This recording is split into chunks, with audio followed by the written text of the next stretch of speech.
રોજ સવાર પડે ને નવા સ્કેમ ચાલુ થઈ જાય છે. કેટલા સ્કેમ યાદ રાખવા જરૂરી નથી. સ્કેમ થી બચવું કઈ રીતે એ દરેક સ્કેમમાં સેમ સ્ટેપ્સ જ હોય છે. અને જો તમે જાણવા માંગતા હોય કે એક્સિસ બેંકનો નવો સ્કેમ શું ચાલી રહ્યો છે એ મેં ઓળખ્યો કઈ રીતે અને એનાથી બચવા માટે શું કરવાનું, તો એના માટે ધ્યાનથી સાંભળજો. હું તમને એક વાત કહું.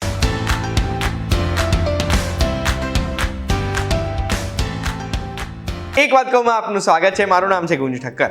નોર્મલી જેટલા સ્કેમ થતા હોય છે ને એની ઇન્ફોર્મેશન મને બહારથી મળે છે, પણ આ સ્કેમ મારી જોડે પણ કરવાનો પ્રયાસ કરવામાં આવ્યો છે.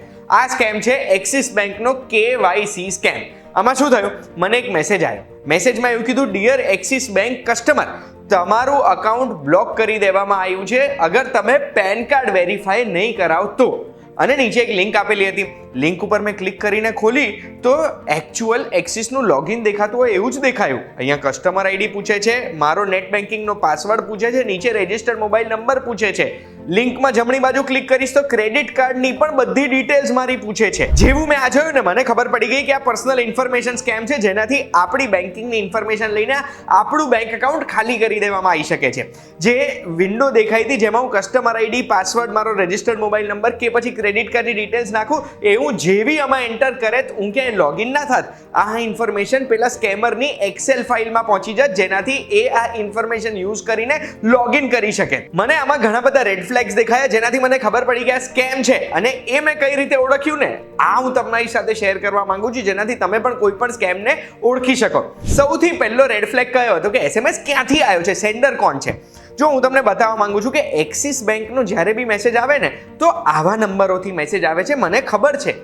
એટલે જ્યારે એક મેસેજ એવી રીતે આવ્યો એક્સિસ બેંકમાંથી, જે કોઈ ફોન નંબરથી આવ્યો છે, એટલે હું ઓળખી ગયો કે આ કોઈક માણસે મોકલ્યો છે, ઓર્ગેનાઇઝેશને નથી મોકલ્યો. બીજું, લિંક કઈ છે. હવે લિંક આમાં કોઈ બી રેન્ડમ, આમે પહેલા ક્યારે સાંભળી જ નથી આવી કોઈ વેબસાઇટ. ક્લિક કરીશું તો ભલે આપણને દેખાશે એક્સિસ બેંકના લોગિન પેજ જેવો, એ બી હું તમને દેખાડવા માંગુ છું. ઓફિશિયલ એક્સિસ બેંકનું લોગિન પેજ આવું દેખાય છે અને એ લોકોએ નકલ બી આવી કરી છે, એટલે બહુ જ નજીકની નકલ કરી છે. પણ ઓફિશિયલ એક્સિસ બેંકનું જે લોગિન પેજ છે એક્સિસ બેંકની વેબસાઇટ છે. અહીંયા આગળ જે તે વસ્તુઓ લખેલી હતી વેબસાઇટની જગ્યાએ, એનાથી મને ખબર પડી ગઈ કે આ ઓરિજિનલ વેબસાઇટ નથી. અને ત્રીજું, મેસેજમાં કોઈ પણ આઈડેન્ટિફિકેશન જ નથી. એક્સિસ બેંક જ્યારે આપણને મેસેજ કરે ને તો કાર્ડના છેલ્લા 4 આંકડા કહેતું હોય છે, કે પછી આપણા અકાઉન્ટ નંબરના છેલ્લા 4 આંકડા કહે, કે પછી આપણું નામ લખીને મોકલે. આ મેસેજમાં આપણે વાંચીશું તો એવું લખ્યું છે, ડિયર એક્સિસ બેંક કસ્ટમર. અરે પાગલ માણસ, અગર હું એક્સિસ બેંકનો કસ્ટમર છું તો એક્સિસ બેંક નામ લખીને જ મને મોકલશે ને. એનાથી મને ખબર પડી ગઈ કે આ સ્કેમર જોડે ફક્ત મારો ફોન નંબર છે અને આ ફોન નંબરને યુઝ કરીને મલ્ટિપલ લોકોને સેમ મેસેજ મોકલ્યો છે, એમના કસ્ટમર આઈડી, પાસવર્ડ અને ક્રેડિટ કાર્ડની ડિટેલ્સ કઢાવવા માટે. એક વખત એક સ્કેમર જોડે આ બધી ડિટેલ્સ પહોંચી જાય ને, એના પછી એ તમારા આઈડી, પાસવર્ડથી લોગિન કરીને તમારું અકાઉન્ટ 10 મિનિટમાં ખાલી કરી શકે છે બોસ. એટલે ક્યાંય બી તમારી પર્સનલ ઇન્ફોર્મેશન, આવી કોઈ સેન્સિટિવ ઇન્ફોર્મેશન ટાઈપ કરતા પહેલા 100 વખત વિચારજો. હવે માની લો મારી ભૂલ થઈ ગઈ, કામમાં ને કામમાં મેં મારો કસ્ટમર આઈડી અને પાસવર્ડ લખી બી દીધો, તો શું કરવાનું?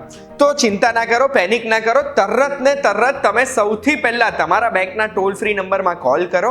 કોલ કરીને તમારા અકાઉન્ટનું UPI બ્લોક કરાવો, તમારા અકાઉન્ટમાં ડેબિટ ટ્રાન્ઝેક્શન બ્લોક કરાવો, એટલે તમારા અકાઉન્ટમાં જે પૈસા, જે બેલેન્સ છે ને એ કોઈ કાઢી ના શકે. બીજું, સાયબર ક્રાઇમને કમ્પ્લેન્ટ કરો. કમ્પ્લેન્ટ કરવા 24 કલાક ચાલુ 1930 નંબર છે, એના ઉપર કોલ કરીને તમે કમ્પ્લેન્ટ કરી દેશો તો માની લો અગર કોઈ ફંડ્સ નીકળી બી ગયા છે ને, તરત ટાઈમસર તમે કમ્પ્લેન્ટ કરો છો તો એ ફંડ્સ ટ્રેસ કરીને, બ્લોક કરીને તમારા સુધી પાછા પણ આવી શકે છે. અને ત્રીજું, જે મેં હમણાં રિસેન્ટલી એક વાત કહું, બનાવ્યું છે, એક નવું પોર્ટલ ચાલુ કર્યું છે મિનિસ્ટ્રી ઓફ કમ્યુનિકેશન છે, ચક્ષુ પોર્ટલ.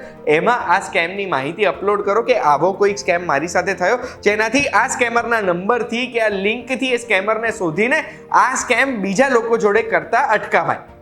આ વિડીયોની માહિતી ખૂબ જ જરૂરી છે. ટૂંકમાં મેં તમને એક બહુ જ ઇમ્પોર્ટન્ટ અને સરળતાથી થતા સ્કેમની માહિતી આપી છે. આ માહિતી મારી રિક્વેસ્ટ છે કે દરેક વ્યક્તિ સુધી પહોંચાડજો, અને આવી જ માહિતી જો જોવી ગમે છે તો એના માટે એક વાત તો જોતા રહેજો. આપણે ફરી મળીશું. ધન્યવાદ.